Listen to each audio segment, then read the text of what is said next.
Good morning everyone. Weekly current affairs के अगले session में आपका स्वागत है। ये जो वीडियो है वो इस महीने का आखिरी होगा। इसका जो एक दिन शेष बचा है उसको हम अगले महीने में कवर करेंगे। तो ये 24 से लेकर 30 जुलाई तक के करंट अफेयर्स हैं और इस बार जितने भी करंट अफेयर्स हैं उनको टॉपिक वाइज बांट दिया गया है, जैसे polity, economy, geography, environment, science tech, international relation और आर्ट एंड कल्चर। इससे फायदा ये होगा कि आप चीजों को बाइफरकेट करके पढ़ पाएंगे। कुछ बातें जो बतानी जरूरी हैं, वो पहली बात तो ये कि आपको अगर कंटेंट पसंद आ रहा होगा तो लाइक करना पड़ेगा, सेशन को शेयर भी करना पड़ेगा और चैनल को सब्सक्राइब भी करना पड़ेगा। तभी जो अंदर से प्रोत्साहन मिलता है अच्छा कंटेंट बनाने का, वो मिल पाएगा। आप लोगों से निवेदन है इस चीज पे ध्यान दें। बाकी डेली करंट अफेयर्स की वीडियोस की जो बात हुई थी वो एक्चुअली उससे कोई फायदा है नहीं, तो उस पे काम नहीं किया जाएगा। देखिए, डेली करंट अफेयर्स का मतलब क्या होता है कि अगर दिन में कोई दो खबरें भी आ रही हैं काम की, उन दो खबरों पे लेके एक लंबी चौड़ी वीडियो बनाना जो आप यूट्यूब पे देखते हैं, उनका कोई मतलब बनेगा नहीं और टाइम ही बर्बाद होगा फालतू का। तो जितने भी करंट अफेयर्स की वीडियो आती हैं डेली वाली और जो भी लोग बनाते हैं, आप उन क्रिएटर से कहिए कि आप एक बार रिवाइज करा दीजिए, महीने का, 6 महीने का या फिर 1 साल का। तो आप खुद पाएंगे कि उन्होंने बहुत सारी चीजें स्किप कर दी हैं जो डेली करंट अफेयर्स में पढ़ाई थी। तो करंट अफेयर्स की वैल्यू तब पता चलती है जब उसको कुछ टाइम बीत जाता है। कोई घटना जरूरी नहीं है कि जो बहुत बार चर्चा में रही हो वो आ ही जाएगी, उसकी इंपॉर्टेंस भी देखी जाती है कि इसकी इंपॉर्टेंस है कितनी। तो इस चीज को ध्यान में रख के उसका कोई फायदा है नहीं। वीकली करंट अफेयर सफिशिएंट है इस चीज के लिए। इन चीजों को आप पढ़ते रहिए, रिवाइज करते रहिए और बाकी एक महीने का कंपाइलेशन वीडियो बनाया जाएगा, लेकिन वो ऐसे नहीं रहेगा, वो क्वेश्चन फॉर्मेट रहेंगे, उसमें सारे क्वेश्चन को कवर किया जाएगा। लेक्चर को शुरू करते हैं बिना देरी किए हुए। पहले है पॉलिटी।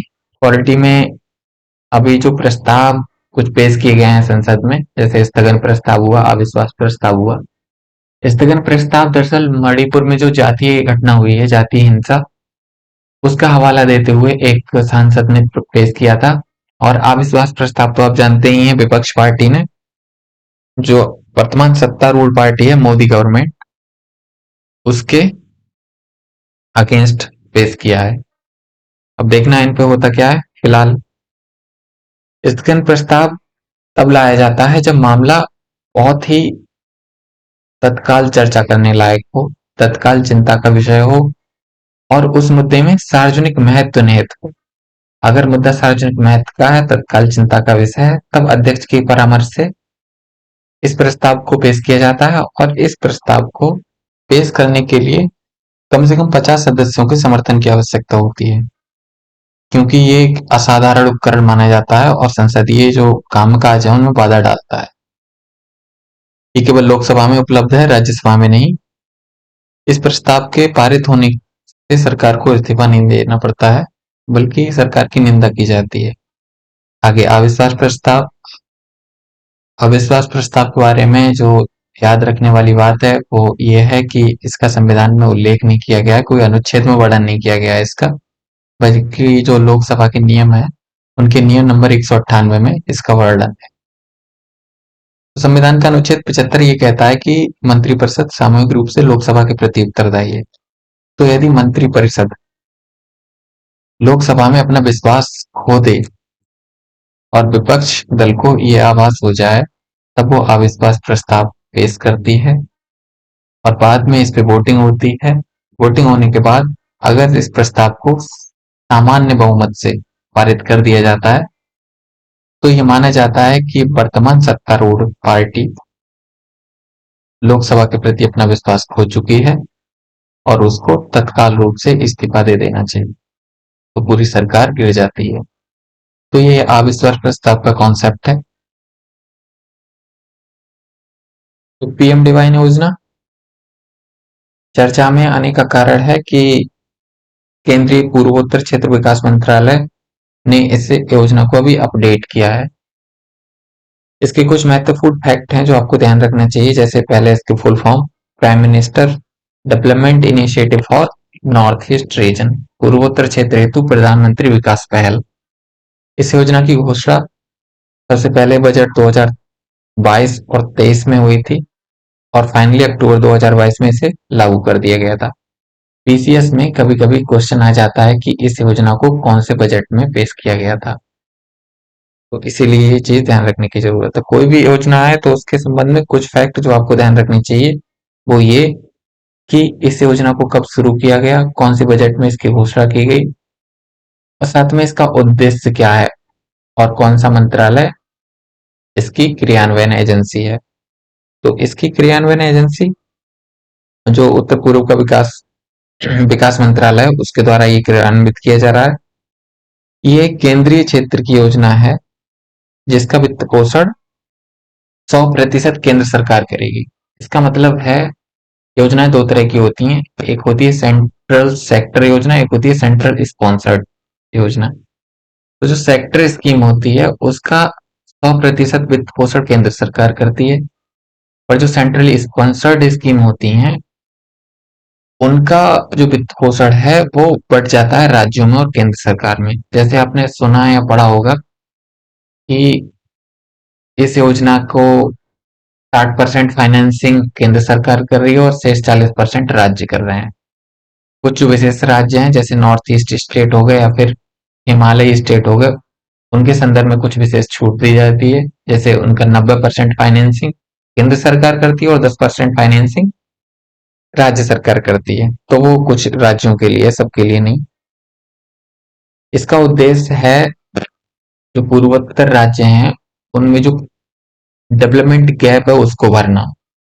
तो उस गैप को भरने के लिए जैसे बुनियादी ढांचे का विकास करना ताकि कनेक्टिविटी बनी रहे और साथ में आजीविका के अवसर उपलब्ध कराकर युवाओं और महिलाओं को सशक्त बनाना। तो कुल मिला के डेवलपमेंट के लिए है ये, इतना ध्यान रखना है। आगे है आयुष्मान भव कार्यक्रम। आयुष्मान से इस नाम से बहुत सारी योजनाएं चालू कर दी गई हैं तो उसी का ही अगला क्रम है ये आयुष्मान भव कार्यक्रम। केंद्रीय स्वास्थ्य मंत्रालय ने ऐसी घोषणा की है कि हम इस व्यापक स्वास्थ्य पहल को शुरू करेंगे। इसका उद्देश्य क्या होगा? जो आखिरी छोर पर मौजूद व्यक्ति है उसको सरकारी योजनाओं और जितनी भी सरकारी हेल्थ की योजनाएं हैं उनका लाभ मिल सके या जितने भी लाभार्थी हैं योजना के उनको उसका लाभ मिल सके। निचले स्तर तक योजना को पहुंचाना ये इसका लाभ है और इन सबको करने के लिए इस योजना में 4 मुख्य गतिविधियां शामिल की गई हैं और ये गतिविधियां हैं सबसे पहले आयुष्मान आपके द्वार 3.0। आयुष्मान आपके द्वार नाम से पहले भी पहले शुरू हुई हैं जिनका उद्देश्य यही होता है कि घर घर तक टीकाकरण जैसी सुविधाओं को पहुंचाना। तो ये भी एक अभियान ही है जो 1 अगस्त से शुरू होगा और घर घर जाके टीकाकरण और बुनियादी जो स्वास्थ्य सेवाएं हैं उनको पहुंचाया जाएगा। दूसरा है आयुष्मान सभा। ये सभा ग्राम स्तर पर आयोजित की जाएगी और इसका नेतृत्व ग्राम सभा स्वच्छता और पोषण समिति ग्राम सभा स्वच्छता और पोषण समिति द्वारा किया जाएगा। इस सभा का काम होगा कि जो केंद्र राज्य की योजनाएं हैं वो सभी जरूरतमंदों तक पहुंच सकें। जो योजनाएं जो हैं उनको जरूरतमंदों तक पहुंचाना। इसके बाद तीसरे नंबर पे आयुष्मान मेला। इस मेला का आयोजन जो आयुष्मान भारत स्वास्थ्य और कल्याण केंद्र है उनमें किया जाएगा और इसमें चिकित्सा शिविरों का आयोजन और स्क्रीनिंग के माध्यम से शीघ्र निदान सुविधा भी शामिल होगा। जैसे अभी कैंप लगते हैं जगह जगह पर, आप बड़ी बड़ी सिटीज में देखेंगे, मेट्रो सिटीज में, इवन छोटी सिटी में भी होता है, गांव में भी होने लगा है अब तो शिविर आयोजित किए जाते हैं। वही शिविर अब आयुष्मान मेला के तहत आयोजित किए जाएंगे। अगला है आयुष्मान ग्राम। इसका उद्देश्य क्या होगा? प्रधानमंत्री जन आरोग्य कार्डों का वितरण करना, आभा आईडी कार्ड का निर्माण करना, टीकाकरण और गैर संचारी रोगों के लिए स्क्रीनिंग का 100% कवरेज हासिल करना। इसमें एक इनिशिएटिव है कि अगर कोई गांव जो इन सभी लक्ष्यों को सफलतापूर्वक प्राप्त करता है तो उसको आयुष्मान ग्राम की उपाधि दी जाएगी और साथ में एक मान्यता प्रमाण पत्र भी दिया जाएगा। ये एक कंसेप्ट है इकोनॉमी में जो अभी चर्चा का विषय बना हुआ था। दरअसल इस पे एक आर्टिकल आया था। तो टर्म है जो मैंने कहा डिफाइन कर दिया जाए तो ज्यादा बढ़िया रहेगा। करंट अफेयर्स के नजरिए से इंपॉर्टेंट नहीं है, पर वैसे आपको ध्यान रखना चाहिए। फुल रिजर्व बैंकिंग और फ्रैक्शनल रिजर्व बैंकिंग होता क्या है दरअसल, जब आप बैंक में पैसे जमा करते हैं, कोई भी बैंक है, मान लिया एबीसी बैंक, ये बैंक अगर इसमें जमा करता पैसे जमा करता है, तो बैंक इस पैसे को जो जमा है, इस पैसे को लोगों को उधार दे देता है, लोन के रूप में निवेश कर देता है दूसरी परियोजनाओं में, और इनसे जो लाभ मिलता है उस लाभ से बैंक अपना भरण पोषण करती है। तो ये जो क्रिया है पूरी, इसको कहते हैं फ्रैक्शनल रिजर्व बैंकिंग। ये वर्तमान में चलन में है। अगर ऐसा कर दिया जाए कि जो भी लोगों की जमाएं हैं उनको बैंक अपने पास सुरक्षित रखे, 100% सुरक्षित रखे, तब उसको कहते हैं फुल रिजर्व बैंकिंग। लेकिन होगा क्या कि अगर ऐसे में आप पैसे जमा करेंगे तो आपसे पैसों को सुरक्षित रखने के लिए, आपके पैसों को सुरक्षित रखने के लिए बैंक आपसे शुल्क लेगा। तो ये फुल रिजर्व बैंकिंग का सिस्टम है। फुल रिजर्व बैंकिंग में बैंक आपके पैसों को सुरक्षित रखता है, बदले में आपसे एक शुल्क लेता है, और आपका पैसा 100% बैंक में रहता है। इसमें फायदा ये होता है कि अगर जितने भी जमा करता है वो एक साथ पैसे निकालने आ जाते हैं, तब भी बैंकों को दिक्कत नहीं आती। फ्रैक्शनल रिजर्व बैंकिंग में दिक्कत ये आती है कि बैंक ने पैसे लोन में दे दिए या फिर किसी परियोजना में निवेश कर दिए, फिर एक समय ऐसा आया जब जमाकर्ता, बहुत सारे जमाकर्ता एक साथ अपनी नकदी वापस लेने लगे, तो बैंक बंद होने के आसार हो जाते हैं, बैंक के पास इतना पैसा होता नहीं है। लेकिन इसमें जो रिजर्व बैंक है, आरबीआई, आरबीआई इस चीज को कंट्रोल रखने के लिए, इस चीज को ठीक रखने के लिए कुछ विशेष सुविधाएं भी देता है। वो आप इकोनॉमी पढ़ेंगे तो उसमें पढ़ने को मिलेगा। आगे है स्मार्ट सिटी मिशन। ये चर्चा में इसीलिए आई क्योंकि इसको अभी जो इसका लक्ष्य था 2023, जून 2023 तक का लक्ष्य था, उसे बढ़ा के 2024 कर दिया गया है। और इसका कारण है कुछ राज्यों की मांग। कुछ राज्य लगातार मांग कर रहे थे कि कोविड-19 जो महामारी आई थी उससे चीजों में इतना सुधार नहीं ला पाए हम समय पे, तो हमें कुछ और समय दिया जाए। तो इसलिए इसको अपडेट किया है और इसकी समय सीमा को बढ़ा दिया गया है। मिशन के बारे में देखते हैं। 2015 में इसको लॉन्च किया गया था। क्रियान्वयन मंत्रालय कौन सा है? केंद्रीय आवास और शहरी मामलों का मंत्रालय। लक्ष्य क्या है? स्मार्ट सिटी, मतलब स्मार्ट शहर का विकास करना। और कोई शहर स्मार्ट तब बनेगा जब उसमें शहरी गतिशीलता होगी, परिवहन को लेके सड़कें बहुत अच्छी होंगी, जलापूर्ति बहुत अच्छी होगी, स्वच्छता मानक पे खरा उतरेगा, अपशिष्टों का प्रबंधन बहुत अच्छे से होगा, ऊर्जा दक्षता होगी, प्रशासन में डिजिटलीकरण होगा, स्वास्थ्य सेवाएं बेहतर होंगी, शिक्षा और संस्कृति जैसे विभिन्न पहलू जो होंगे उनको शामिल किया जाएगा स्मार्ट सिटी मिशन में। तो स्मार्ट सिटी मिशन 100 शहरी केंद्रों को स्मार्ट केंद्रों में बदला जाएगा। ये स्मार्ट सिटी मिशन का उद्देश्य है। गल्फ स्ट्रीम सिस्टम चर्चा में क्यों है? हालिया एक अध्ययन से पता चला है कि गल्फ स्ट्रीम सिस्टम 2025 तक ध्वस्त हो सकती है। ये सिस्टम है क्या? ये दरअसल ये जो मैप देख रहे हैं आप, मैप में जो 30 नंबर का मैप है ये वाला, ये पूरी गल्फ स्ट्रीम है, रेड कलर से दिखाई गई है। इसका उद्गम स्थल मैक्सिको की खाड़ी, क्यूबा, बहामास, इन क्षेत्रों से होता है, और ये अमेरिका, नॉर्थ अमेरिका के पूर्वी तट के सहारे होते हुए यूरोप की तरफ जाती है, अटलांटिक ओशियन को पार कर लेती है, और यूरोप में इसे नॉर्थ अटलांटिक ड्रिफ्ट भी कहते हैं। तो ये गर्म जलधारा है जो ट्रॉपिक ऑफ कैंसर वाले क्षेत्र से निकल के उत्तर की तरफ जाती है। ठंडी जलधाराएं उत्तर से दक्षिण की तरफ आती हैं, और गर्म जलधाराएं दक्षिण से उत्तर की तरफ जाती हैं, जिससे टेम्परेचर मेंटेन रहता है। गल्फ स्ट्रीम एक तेज गर्म समुद्री जलधारा है जो उत्तरी अमेरिका के पूर्वी तट के सहारे यूरोप की ओर बहती हुई अटलांटिक महासागर को पार करती है। इसका उद्गम मैक्सिको की खाड़ी से होता है। गल्फ स्ट्रीम सिस्टम एक बड़े समुद्री परिसंचरण तंत्र का एक अनिवार्य हिस्सा है, जिसे अमोक कहते हैं। अमोक के रूप में जाना जाता है। अमोक की full form Atlantic meridional overturning circulation. AMOC दरअसल है क्या? अमोक को आप ये जो दूसरा मैप देख रहे हैं, इस मैप में ये जो पूरा अमोक दिया हुआ है, इसमें पूरा जो अटलांटिक महासागर का परिसंचरण तंत्र है वो दिया गया है। इसमें ठंडी जलधारा है, ऊपर से होती हुई नीचे आती हैं और नीचे से ऊपर की ओर गर्म समुद्री जलधाराएं जाती हैं। तो इसमें लिखा है ये कोल्ड डीप वाटर और वार्म सरफेस वाटर।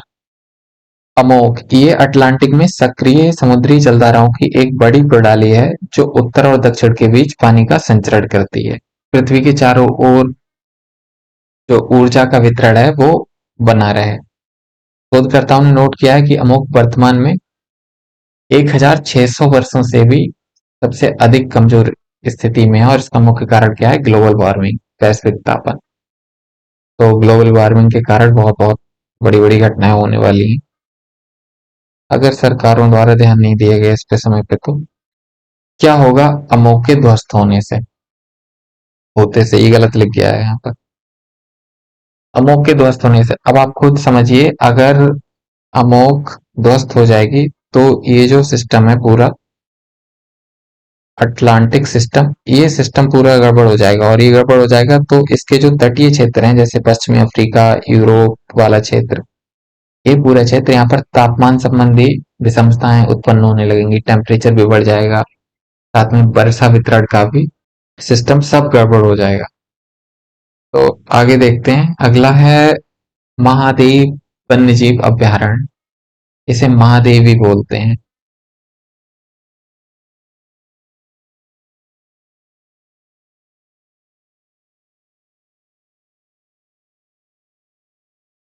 महादेवी वन्यजीव अभयारण्य चर्चा में क्यों आया? क्योंकि हाल ही में बॉम्बे उच्च न्यायालय की जो गोवा पीठ है उसने गोवा सरकार को ऐसा निर्देश दिया है कि इस अभयारण्य को 3 महीने के भीतर, 24 जुलाई से लेकर 3 महीने के भीतर इसे टाइगर रिजर्व के रूप में अधिसूचित किया जाए। और ये जो अधिसूचना है वो वन्य जीव संरक्षण अधिनियम 1972 के तहत जारी की जाती है।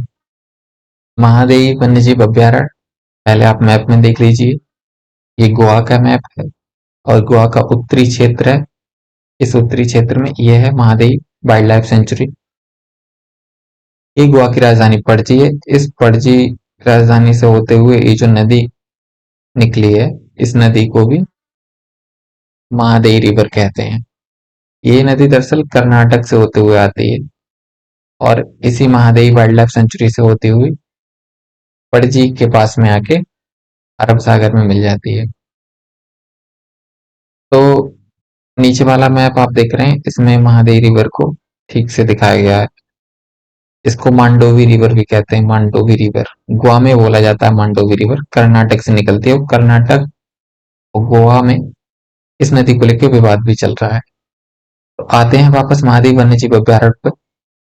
गोवा के उत्तर में बालपोई शहर के पास स्थित है जो गोवा, कर्नाटक और महाराष्ट्र राज्यों के कुछ हिस्सों को कवर करता है।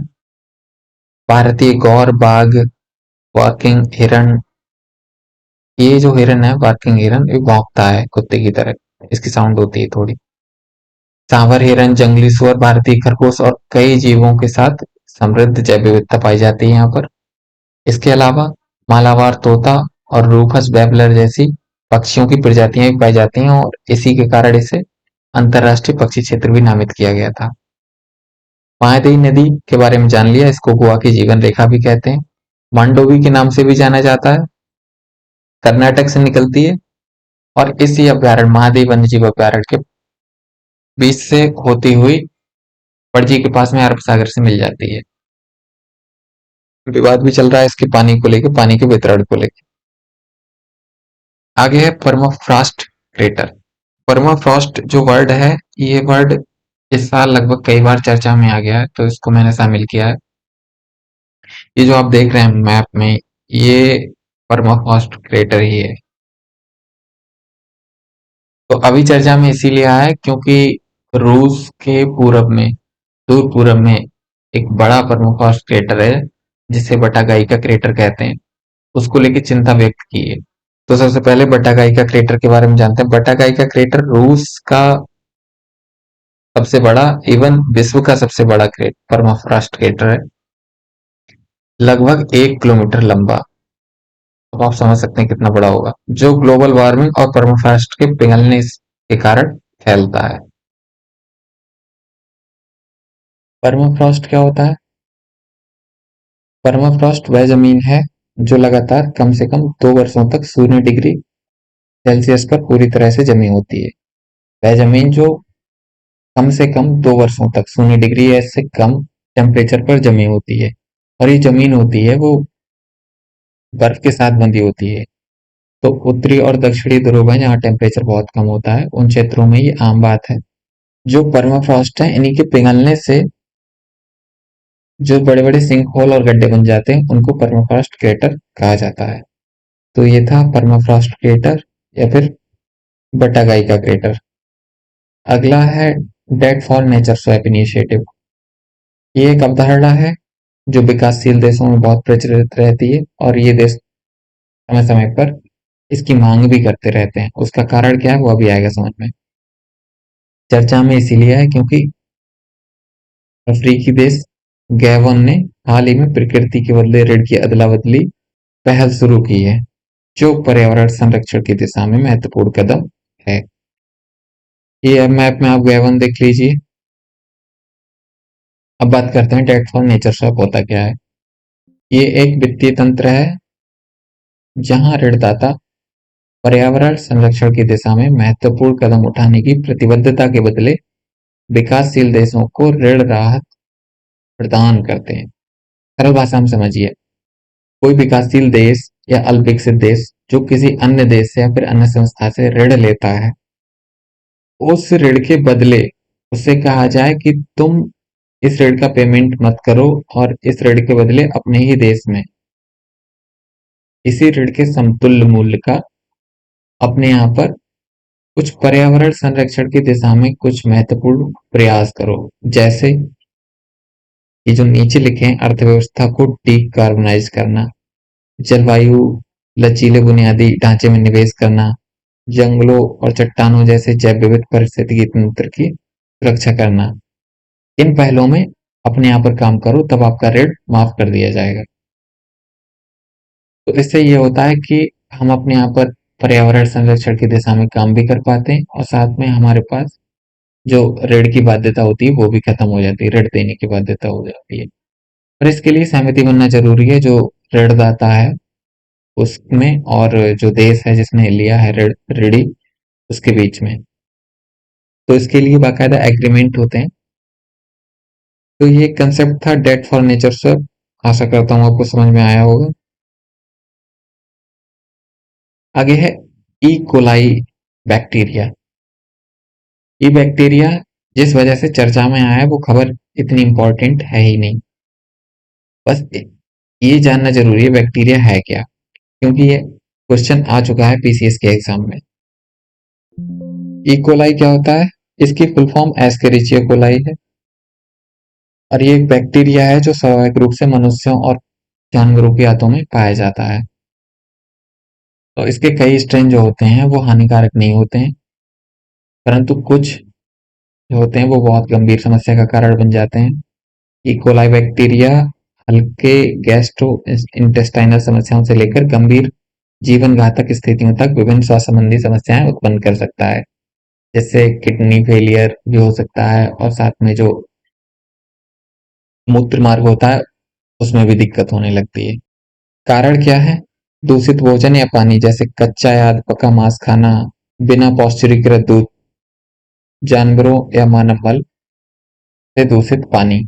तो अभी जो घटना हुई है हाल ही में कैलिफोर्निया में, अचानक से इसमें वृद्धि देखी गई थी। तो वहाँ के जो अधिकारी विशेषज्ञ हैं उन्होंने बताया था कि इसका कारण सीवेज या पशु अपशिष्ट है, उसमें संभावित रिसाव हो सकता है। तो वहाँ का कारण भी यही था। और है स्वच्छता लापरवाही। अगर आप संक्रमित लोगों के पास में या संपर्क में जाते हैं, तब आपको कुछ चीजों का ध्यान रखना चाहिए, जैसे हाथ धोना वगैरह वगैरह। ये था इकोलाई वायरस बैक्टीरिया। आगे है स्टेपर्ड वीजा। बिल्कुल अभी की घटना है, क्योंकि चीन में अभी गेम्स हो रहे हैं, वर्ल्ड यूनिवर्सिटी गेम्स। ये चीन का एक शहर है चेंगदू, शायद चीन के शहर चेंगदू में। चेंगदू में ये गेम हो रहे हैं, तो उस गेम में अरुणाचल प्रदेश की एक टीम जो वहां जा रही थी, उनके कुछ खिलाड़ियों को चीन ने स्टेपल्ड वीजा प्रदान किया था, तो इस संदर्भ में भारत ने आपत्ति जताई थी और उन खिलाड़ियों को वापस बुला लिया। इसीलिए चर्चा में है। स्टेपल्ड वीजा दरअसल है क्या? ये वीजा जो पासपोर्ट होता है, उस पासपोर्ट में एक अलग से एक कागज का टुकड़ा होता है, उस पे ऐसे ही फॉर्मली कुछ चीजें लिखी जाती हैं, उसको स्टेपल्ड वीजा कहते हैं। और ये स्टेपलर या पिन के थ्रू जुड़ा होता है, इसीलिए इसको स्टेपल्ड वीजा कहते हैं। तो ये पासपोर्ट में सीधे मोहर लगाने के बजाय कागज के एक अलग टुकड़े से जुड़ा होता है। इसकी शुरुआत चीन सरकार ने 2009 में की थी, और चीन सरकार ने क्यों की थी? क्योंकि वो अरुणाचल प्रदेश को अपना हिस्सा मानती है। अरुणाचल प्रदेश का एक बहुत बड़ा हिस्सा है, जिसको वो दक्षिणी तिब्बत या जंगनान के नाम से मतलब पुकारते हैं ये लोग। ये जो नीचे लिखा है, जंगनान या दक्षिणी तिब्बत के नाम से वो लोग संबोधित करते हैं। भारत ने चीन के इस अभी जो कदम उठाया है, इसका विरोध किया और नाराजगी जताई और कहा है कि हम इसको मान्यता नहीं देते। अरुणाचल प्रदेश हमारा अभिन्न हिस्सा है, और उस पर किसी भी प्रकार का दावा वो गलत माना जाएगा। आगे है भारत मंडपम। ये इसका उद्घाटन किया गया है अभी दिल्ली में, और ये अंतर्राष्ट्रीय प्रदर्शनी सह सम्मेलन केंद्र होगा। इसके उद्घाटन के साथ ही G20 सिक्का और G20 टिकट का भी अनावरण किया गया है। अब आप समझ पा रहे होंगे कि इस परिषद का निर्माण क्यों किया गया है, ताकि जो विभिन्न सम्मेलन, बैठक या प्रदर्शनी होती हैं, उनको संपन्न किया जा सके इसी में। तो ये भारत का सबसे बड़ा सम्मेलन और प्रदर्शनी गंतव्य होगा, जो 123 एकड़ में लगभग फैला हुआ है। और इसका जो हॉल है, उसमें 7,000 लोगों को बैठने की सुविधा है। तो ये बहुत बड़ी कैपेसिटी के साथ बनाया गया है। इस कन्वेंशन सेंटर में अत्याधुनिक सुविधाओं से सुसज्जित कक्ष, लॉज, सभागार, एम्पी थिएटर्स बनाए गए हैं, जिनको अंतर्राष्ट्रीय प्रदर्शनियों, व्यापार मेलों, सम्मेलनों और प्रतिष्ठित कार्यक्रम की मेजबानी के लिए डिजाइन किया गया है। का जो आकार देखेंगे आप ऊपर से, तो वो शंख से लिया गया है, शंख की तरह है, जो भारतीय संस्कृति में सुविधा और आध्यात्मिकता का प्रतीक है। इसके अतिरिक्त केंद्र की दीवारों और अग्रभागों को भारत की पारंपरिक कला और संस्कृति को दर्शाने वाले तत्वों से सजाया गया है। आगे है भायखला रेलवे स्टेशन। इसको भायखला रेलवे स्टेशन भी कहते हैं, मुंबई में स्थित है। चर्चा में आने का कारण है कि हाल ही में इस स्टेशन को एक अवार्ड मिला है, जिसको UNESCO Asia Pacific cultural heritage award कहते हैं। तो ये एक अच्छी न्यूज है जो आपको ध्यान रखनी है। स्टेशन को ये पहचान व्यापक पुनर्स्थापना कार्य के बाद मिली है। पैकला रेलवे स्टेशन का जीर्णोद्धार का कार्य एक गैर सरकारी संगठन आई लव मुंबई द्वारा किया गया है। 2019 में ये बहाली परियोजना शुरू की गई थी, जिसका उद्देश्य क्या था? इसको मूल रूप में वापस लाया जा सके। ये 169 साल पुराना स्टेशन है। मुंबई के अन्य हेरिटेज स्टेशन ये आप देख लीजिए, पढ़ लीजिए। छत्रपति शिवाजी महाराज टर्मिनल हो गया, पश्चिमी रेलवे मुख्यालय भवन, बांदा रेलवे स्टेशन, ये सब जो पहले से हेरिटेज रेलवे स्टेशन की सूची में शामिल हो गए हैं। आगे है important one liners. Direct fact, one liner की तरह क्वेश्चन भी बनते हैं एग्जाम्स में। पहला है अकीरा। अकीरा अभी चर्चा में आया है क्योंकि इसको लेके अलर्ट जारी किया गया था। ये एक रैंसमवेयर है, कंप्यूटर सॉफ्टवेयर वायरस। तो अकीरा के लिए आप इतना ही रखिए। यही क्वेश्चन आएगा कि अकीरा क्या है, या फिर हाल ही में एक रैंसमवेयर चर्चा में रहा है जिसका क्या नाम है। आगे है बेटाक्विलिन। बेटाक्विलिन एक दवा है, एंटीबायोटिक दवा, जिसका उपयोग टीबी के उपचार में किया जाता है, विशेष रूप से एमडीआर टीबी के रूप में। एमडीआर का मतलब मल्टी ड्रग रेजिस्टेंस टीबी। चर्चा में इसीलिए आया क्योंकि इसकी जो निर्माता कंपनी है, जॉनसन एंड जॉनसन, उसका इस पर पेटेंट राइट समाप्त हो गया है। तो अब वो पेटेंट राइट को रिन्यू कराने की कोशिश कर रहा है, ताकि जो मध्य अफ्रीकी देश है जहां पर टीबी ज्यादा फैली हुई है, वहां से लाभ कमाया जा सके। सीधा सा मतलब यही है। कोई गलत प्रयास है जॉनसन एंड जॉनसन का? फिलहाल bedaquiline, MDR TB, XDR TB. TB के 3-4 फेज होते हैं, जिनमें पहला होता है टीबी, जिसमें नॉर्मल दवा दी जाती है, कोर्स चलता है शायद 6 महीने का। अगर आप उसको पूरा करते हैं तो टीबी समाप्त हो जाती है, खत्म हो जाती है। लेकिन फिर भी अगर आपने बीच में गड़बड़ की, दवा नहीं ली या छोड़ दी किसी भी वजह से, तो ये टीबी एमडीआर टीबी के रूप में बदल जाती है, मल्टी ड्रग रेजिस्टेंस। क्योंकि आपने पहले दवा खाई थी, फिर वो दवा असर नहीं करती है, इसको इसीलिए इसे मल्टी ड्रग रेजिस्टेंस बोलते हैं। फिर एमडीआर टीबी में भी जो दवाएं दी जाती हैं उनमें लापरवाही करते हैं, तब एक्सडीआर टीबी हो जाती है। एक्सडीआर टीबी का मतलब एक्सट्रीम ड्रग रेजिस्टेंस टीबी। आगे है फीफा महिला फुटबॉल विश्व कप। ये अभी आयोजित होगा और इसकी होस्टिंग ऑस्ट्रेलिया और न्यूजीलैंड संयुक्त रूप से करेंगे। आरबीआई का 100 अभियान, इसको आरबीआई ने चलाया है, इतना ध्यान रखना है। इसका उद्देश्य क्या है? 100 दिनों के भीतर जो प्रत्येक बैंक में शीर्ष लावारिस जमा है उनका पता लगाना, उनको पता लगा के उनको इकट्ठा करना, और इस फंड को रखा जाता है depositor education and awareness fund में। आगे है मिशन शक्ति स्कूटर योजना, उड़ीसा सरकार द्वारा लॉन्च की गई है। ये क्या है ये जानने के लिए इतना जरूरी है नहीं, बस इतना ही आएगा कि कौन से राज्य से संबंधित है।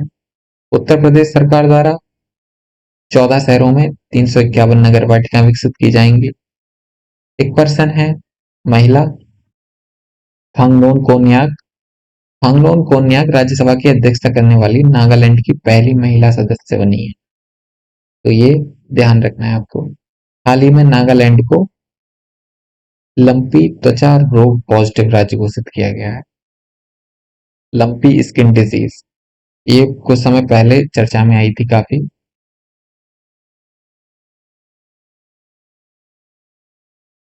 गृह मंत्री अमित शाह ने आंध्र प्रदेश के कुर्नूल में श्री राम की 108 फीट ऊंची प्रतिमा की आधारशिला रखी है। ये शायद सबसे बड़ी प्रतिमा होगी श्री राम की। तो ये लोकेशन आपको ध्यान रखिए, कुर्नूल, आंध्र प्रदेश के कुर्नूल में। मेरा गांव मेरी धरोहर, ये एक पहल है जिसकी शुरुआत गृह मंत्री अमित शाह जी ने की है नई दिल्ली में, आजादी के अमृत महोत्सव के रूप में। इसका उद्देश्य होगा भारत के गांवों का विशाल नेटवर्क का सांस्कृतिक मानचित्रण करना, संस्कृति को बढ़ावा देने के लिए। स्टार फायर एल्गोरिदम, इसका विकास अभी रमन रिसर्च इंस्टीट्यूट ने किया है, ताकि अंतरिक्ष में जितनी भी अवांछित रेडियो फ्रीक्वेंसी हैं उनको पता लगाया जा सके, उनका मानचित्रण किया जा सके, उनका अनुमान लगाया जा सके। ये फुल फॉर्म है स्टार फायर की, इसे आप देख लेंगे। आगे है बिहार रोड प्रोजेक्ट। इस प्रोजेक्ट के लिए अभी हाल ही में एशियन डेवलपमेंट बैंक से एक समझौता हुआ है, और इसके लिए $295 मिलियन ऋण मिलेगा। तो इस $295 मिलियन ऋण की मदद से बिहार रोड प्रोजेक्ट को पूरा किया जाएगा। ये बिहार पीसीएस के लिए जरूरी खबर है। यूरिया गोल्ड, प्रधानमंत्री द्वारा अभी यूरिया गोल्ड नाम से एक नए प्रकार का यूरिया लॉन्च किया है, जिसमें सल्फर की मिलावट है। सल्फर लेपित यूरिया होगा, ताकि मिट्टी की गुणवत्ता में सुधार किया जा सके। तो इस करंट अफेयर्स के सेशन में बस इतना ही। अगर ये पूरा कंटेंट और हमारी मेहनत पसंद आई हो तो इसको लाइक और शेयर और सब्सक्राइब जरूर करें। बहुत ही बेनिफिशियल है, मुझे लगता है कि इसके अलावा आपको कहीं और जाने की जरूरत नहीं है। अगर आप पीसीएस, जितने भी स्टेट पीसीएस हैं उनकी तैयारी कर रहे हैं, आरओ की तैयारी कर रहे हैं, इवन यूपीएससी की तैयारी कर रहे हैं, उसमें भी आपके लिए काम आएगी। तो सेशन को लाइक शेयर जरूर कर दीजिए करिए, साथ में चैनल को सब्सक्राइब कर लें।